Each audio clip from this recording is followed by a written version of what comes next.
அழைக்கிறான் Madhavan.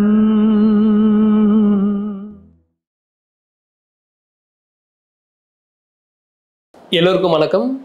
So next நம்மளோட யாத்ரா எங்கே அப்படின்னு சொல்லி பார்த்தீங்கன்னா மகா அவதார் பாபாஜி குகை மற்றும் நீம் கரோலி பாபா. அதுக்கு முன்னாடி நம்ம பிளான் பண்ணுறது வந்து பார்த்தீங்கன்னா என் குரு அவர்களோட ஜீவ சமாதி இருக்கக்கூடிய இடம் மந்த்ராலயம். ஸோ மந்த்ராலயமுக்கும் நம்ம பிளான் பண்ணுறோம்.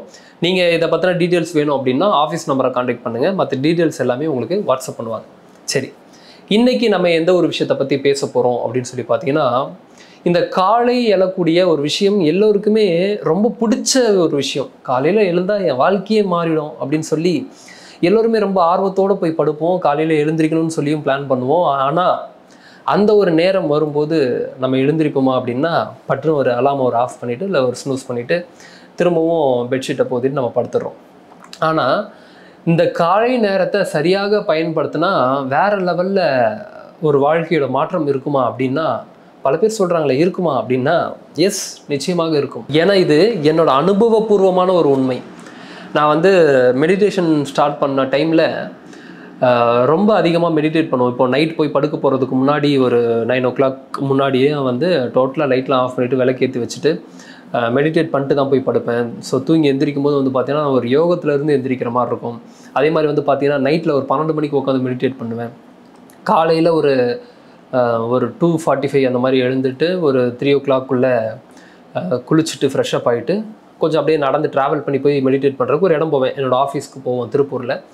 அப்போது நான் ரீச் ஆகக்கூடிய டைம் வந்து பார்த்திங்கன்னா ஒரு 3:20 அந்த ரேஞ்சில் இருக்கும். ஸோ அதுக்கப்புறம் வந்து ஒரு 45 minutes ஒரு 1 hour வந்து உட்காந்து தியானம் பண்ணுவேன். மினிமம் வந்து ஒரு 30 to 40 minutes உட்காந்து தியானம் பண்ணுவேன். அந்த ஒரு 3:30 மணி அப்படின்னு சொல்லி ஒரு டைம் இருக்கு இல்லையா, அது வேறு லெவலான ஒரு டைம். நீங்கள் எழுந்து உட்காந்து தியானம் பண்ணி அதை எக்ஸ்பீரியன்ஸ் பண்ணால் மட்டும்தான் தெரியும். ஏன்னா பல பேர் காலையில் எழுந்திரிக்க வச்சதுக்கப்புறம் சொல்லக்கூடிய ஒரு விஷயம் என்ன தெரியுமா, இவ்வளோ வருஷமாக என்னோட வாழ்க்கையில் இவ்வளோ பெரிய ஒரு மேட்டரை மிஸ் பண்ணிட்டேனே அப்படின்னு சொல்லி ரொம்ப வருத்தப்படுறாங்க. அதனால தான் நான் இப்பயும் சொல்கிறது என்னென்னா, நீங்கள் இப்போ ஒன்றும் வருத்தம்லாம் பட வேண்டாம். அட்லீஸ்ட் இப்பயாவது எழுந்திருக்கிறீங்களே, இப்பயாவது அந்த ஒரு சந்தோஷத்தை அனுபவிக்கிறீங்க, அந்த ஒரு பிளிஸ் ஸ்டேட்டில் நீங்கள் இருக்கிறத ஃபீல் பண்ணுறீங்க அப்படின்னா ரொம்ப சந்தோஷம். இதுக்கப்புறமா அது கடைப்பிடிங்க அப்படின்னு சொல்லி சொல்லுவேன். ஸோ 3:30 அப்படின்றது வந்து வேறு லெவலான ஒரு டைமு. எனக்கு கிட்டத்தட்ட அந்த 3:30 எழுந்து உட்காந்து தியானம் பண்ணும்போது தான் பெரிய பெரிய மாற்றங்கள்லாம் என்னோடய வாழ்க்கையில் நடந்துச்சு. பெரிய பெரிய விஷயங்கள் எதுலலாம் நம்ம இருந்து சஃபர் ஆகிட்டு இருந்தோமோ அந்த ஒரு விஷயம் எல்லாத்துக்குமே இமீடியட்டான ஒரு சொல்யூஷன். எப்படிங்க காலையில் எழுந்துட்டு தியானம் பண்ணால் எல்லாமே மாறிடும் எப்படி சொல்கிறீங்க அப்படின்னா, நீங்கள் ஒரு நல்ல ஒரு தூக்கத்துக்கு அப்புறம் எழுந்து நீங்கள் ஒரு விஷயத்த பண்ணி பாருங்கள். அதாவது ஒரு 3:30 மணிக்கு நீ தூங்காமல் உட்காந்து பண்ணுங்கன்னு சொல்லலை, கொஞ்சம் பிஃபோராக தூங்க போயிட்டு காலையில் ஒரு 3:30 மணிக்கு எழுந்து உட்காந்து தியானம் பண்ணி பாருங்கள். உங்களோட மைண்டு அந்த டைமில் வேலை பார்க்குறதுக்கும் காலையில் நீங்கள் 8 மணிக்கு எழுந்து வேலை பார்க்குறதுக்கும் பெரிய டிஃப்ரென்ஸ் இருக்குது. பெரிய பெரிய டிஃப்ரென்ஸ் இருக்குது. இதை நீங்கள் எழுந்து உட்காந்து எக்ஸ்பீரியன்ஸ் பண்ணால் தான் தெரியும். அதனால தான் நம்மளோட பிரம்ம முகூர்த்தம் கிளாஸ் கூட வந்து பார்த்தீங்கன்னா 4 o'clock நான் வச்சுருக்கேன்.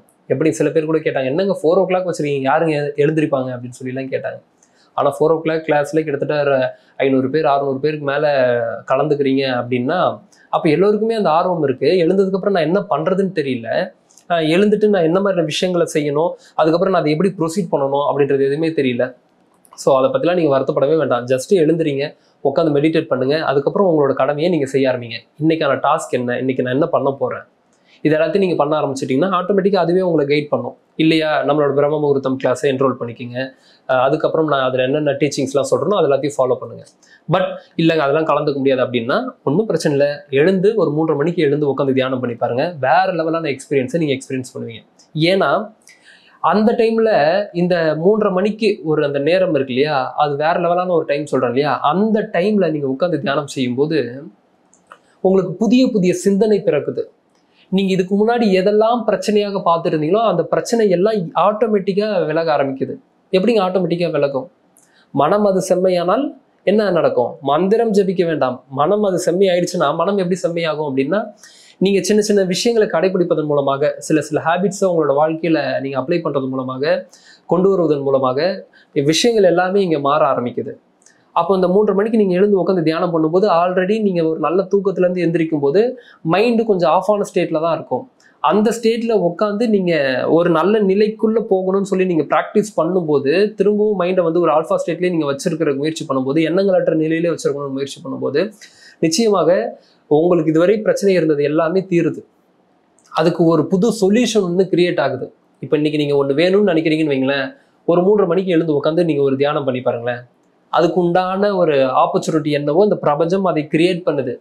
எப்படிங்க நீங்கள் இவ்வளோ சின்ன வயசில் இவ்வளோ ஒரு விஷயத்தை பற்றி நீங்கள் பேசுகிறீங்க அப்படின்னா, எனக்கு 3:30 மணிக்கு உட்காந்து தியானம் பண்ண நேரத்தில் கிடைச்ச அனுபவங்களும் சரி, எனக்கு பல குருமார்கள் டீச் பண்ணதும் தான் நான் உங்ககிட்ட நான் பேசிகிட்டு இருக்கேன்.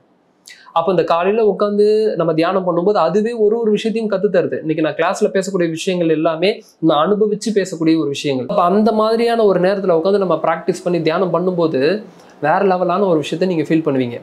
அப்போ நான் என்ன பண்ணுறது காலையில் எழுந்து அப்படின்னா, ஆல்ரெடி அதுக்கு நான் வீடியோ போட்டிருக்கேன். எனக்கு மெடிடேஷனே தெரியாது அப்படின்றவங்களுக்கு பிகினர்ஸ் மெடிடேஷன் சொல்லி ஒரு வீடியோ போட்டிருக்கேன். அதை பாருங்கள். அதை பார்க்கல அப்படின்னா லிங்க் டிஸ்கிரிப்ஷன்லையும் நான் ஃபஸ்ட் கமெண்ட்லையும் தரேன், பார்த்து தெரிஞ்சுங்க. மேலே கார்ட்லையும் தரேன், பார்த்து தெரிஞ்சுங்க. அதே மாதிரி வந்து பார்த்தீங்கன்னா காலையில் எழுந்த உடனே அஃபர்மேஷன்ஸ் கேட்கலாமா, நான் எங்கே போய் அந்த அஃபர்மேஷன்ஸ்லாம் எடுக்கிறது அப்படின்னா, அஃபர்மேஷன்ஸ்க்கும் மார்னிங் அஃபர்மேஷன்ஸ்னு சொல்லி ஒரு வீடியோ போட்டிருக்கேன். அதோட லிங்க்கும் டிஸ்கிரிப்ஷன் ஃபஸ்ட் கமெண்ட்லையும் தரேன், கேளுங்க. இந்த மாதிரி தியானம் பண்ணுறது ஒரு முறை, இல்லை வந்து மந்திரங்கள் கேட்கறது ஒரு முறை, நான் மந்திரங்கள் சொல்வது ஒரு முறை, இல்லை நான் கோயிலுக்கு போகலாமா காலையில் எழுந்து ஒரு 4-5 மணிக்கு அப்படின்னா தாராளமாக போங்க. ஏதாவது ஒரு விஷயத்தில் உங்களோட மனம் லயிக்கிற மாதிரி அந்த மனம் அந்த இடத்துல வந்து அமைதி பெறுவதற்கு நீங்கள் ஏதோ ஒரு செயலை நீங்கள் செஞ்சாகணும். ஏன்னா எப்போ மனம் அது அமைதி பெறுதோ அப்போ தான் உங்களுக்கு பல பல விஷயங்கள் எல்லாமே புலப்படும். பல விஷயங்கள் எல்லாம் கிரியேட் ஆகுறது எப்போ அப்படின்னா, மனம் ஒரு அதிகமான எண்ணங்களுக்குள்ளே இல்லாமல் ஒரு கம்மியான எண்ணத்தில் ட்ராவல் பண்ணுது. மனம் அது வந்து கொஞ்சம் கொஞ்சமாக அதோட செயலை குறைக்குது அப்படின்னா தான் உங்களுக்கு புதிய புதிய சிந்தனை பிறக்கும். அதனால தான் வந்து எல்லோருமே அந்த நேரத்தை ரொம்ப சூப்பராக சொல்லக்கூடிய நேரம் அதுதான். அப்போது இந்த 3:30 மணிக்கு நான் உட்காந்து அந்த திருப்பூரில் தியானம் பண்ணும்போது பல அனுபவங்கள் எனக்கு கிடைச்சிது. 3:30 மணிக்கு புதிய புதிய அனுபவமாக இருக்கும். திரும்ப அந்த அனுபவத்திற்காக ஏங்குவேன், ஆனால் கிடைக்காது. அதுக்கப்புறம் தான் புரிஞ்சது, ஓகே அனுபவம் வருதுன்னா ஜஸ்ட் அதை என்ஜாய் பண்ணிட்டு விட்டுறணும் போல். அதுக்கப்புறம் திரும்ப அதை எதிர்பார்த்தா நம்ம வாழ்க்கையிலே கூட கிடைக்கிறதுக்கு வாய்ப்பு இல்லை அப்படின்றது அப்போ தான் தெரிஞ்சுட்டேன். அதுக்கப்புறம் தான் அனுபவங்களுக்காக ஏங்காதீங்கன்னு சொல்லிலாம் சில வீடியோக்கள் நான் போட்டிருந்தேன்.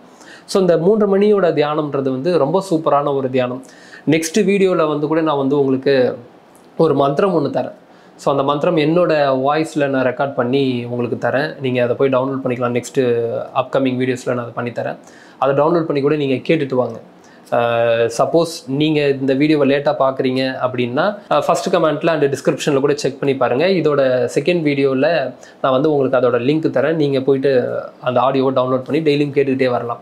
அந்த மாதிரி நீங்கள் சில மந்திரங்களை கேட்கும்போது, சில விஷயங்களை நீங்கள் ப்ராக்டிஸ் பண்ணும்போது வாழ்க்கை பெரிய லெவலில் உயரும். பெரிய லெவலில் டோட்டலாக டிராஸ்டிக் சேஞ்சாக இருக்கும். எப்படி அப்படின்னா, அதான் நான் சொன்ன மாதிரி மனம் தான் எல்லாத்துக்கும் அடிப்படை. மனம் அது செம்மையானால் மந்திரம் ஜபிக்க வேண்டாம். அதாவது தாயுமானவர் சுவாமி கூட சொல்லுவார், சினமடங்க கற்றாலும் சித்திகள் பல பெற்றாலும் மனமடங்க கல்லாருக்கு வாயின் பராபரமே. ஸோ இறைவன் மனம் அடங்கலை அப்படின்னா வரவே மாட்டார். அப்போ அந்த மனம் அடங்கக்கூடிய நிலை தான் வந்து இந்த தியானத்தில் ஏற்படும். ஸோ அந்த தியானம் தவமாக மாறும். அதுக்கப்புறம் உங்களோட லைஃபே டோட்டலாக மாற ஆரம்பிக்கும். ஸோ கர்மத்தை அழிப்பதற்கு உண்டான ஒரு மிகப்பெரிய ஒரு டூல் வந்து இந்த யோகம் தான். ஸோ இதை ப்ராக்டிஸ் பண்ணி பாருங்கள். ஒரு 3:30க்கு எழுந்து முயற்சி பண்ணி பாருங்கள். நம்மளோட கிளாஸ் கூட நீங்கள் அட்டன் பண்ணுங்கள். நெக்ஸ்ட்டு ரெக்கார்டிங்ஸ்லாம் கூட உங்களுக்கு ப்ரொவைட் பண்ணலாம் அப்படின்னு சொல்லி பிளான் பண்ணிகிட்ருக்கேன் ஃப்யூச்சரில். இப்போ நான் எப்படி லைவ் கிளாஸாக எடுத்துகிட்டு இருக்கணும், நீங்கள் லைவ் வந்து அட்டன் பண்ண முடியல அப்படின்னா அந்த டைமில் உங்களால் எப்போ எந்திரிச்சு பார்க்க முடியுதோ, உங்களால் ஒரு 3 மணிக்கு எழுந்திரிக்க முடியுது அப்படின்னா 3 மணிக்கு எந்திரிச்சு உட்காந்து நம்மளோட கிளாஸோட ரெக்கார்டிங்ஸ் பாருங்கள். ஸோ இது எல்லாமே நீங்கள் தொடர்ந்து பண்ணும்போது உங்களோட வாழ்க்கையில் பெரிய பெரிய மாற்றங்கள் உருவாகும், நிச்சயமாக மாறும். பல பேர் எக்ஸ்பீரியன்ஸ் பண்ணியிருக்கிறாங்க, பல ஃபீட்பேக்ஸ் இருக்குது ஆஃப்டர் நம்மளோட கிளாஸ்க்கு அப்புறம். இது எல்லாமே எப்படி நடந்திருக்குன்னா, அவங்க காலையில் எழுந்து சொன்ன ஒரு விஷயத்த ப்ராக்டிஸ் பண்ணியிருக்காங்க. அப்போ அதுக்காக என்கிட்ட தான் வரணுன்ற அவசியமே கிடையாது. இப்போ உங்கள் பக்கத்தில் வந்து வேதாத்ரி மகரிஷி அவர்களோட வாழ்க வளமுடன் ஏதாவது இருக்கும், பக்கத்தில் தேடி பாருங்கள். அவங்க காலையில் தியானம் வந்து கண்டக்ட் பண்ணுவாங்க, போய் அங்கே கலந்துக்குங்க.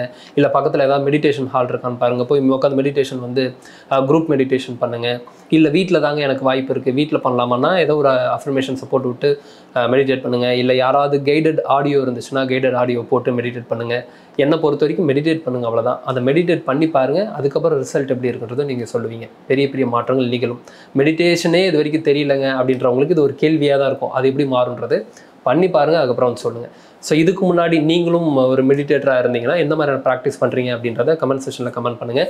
நீங்கள் ஒரு 3:30க்கு எழுதக்கூடிய ஒரு பர்சனா அப்படின்றதும் கமெண்ட் செக்ஷனில் கமெண்ட் பண்ணுங்கள். அப்படி சப்போஸ் எழுந்திருந்தீங்கன்னா என்ன மாதிரியான விஷயங்களை நீங்கள் அச்சீவ் பண்ணியிருக்கீங்க, என்ன மாதிரியான விஷயங்களை நீங்கள் மேனிஃபெஸ்ட் பண்ணியிருக்கீங்க அப்படின்றதும் கமெண்ட் செக்ஷனில் கமெண்ட் பண்ணுங்கள்.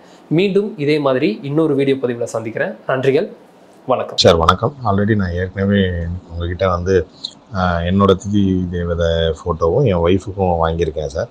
ப்ளஸ் எனக்கு வந்து இந்த கேட்ரிங் பிஸ்னஸ் இது பண்ணுறதுக்காக சந்திரன் மூலிகை அந்த இது நீங்கள் எனக்கு பண்ணி கொடுத்துருந்தீங்க, பூஜை பண்ணி அது வாங்கியிருக்கேன்.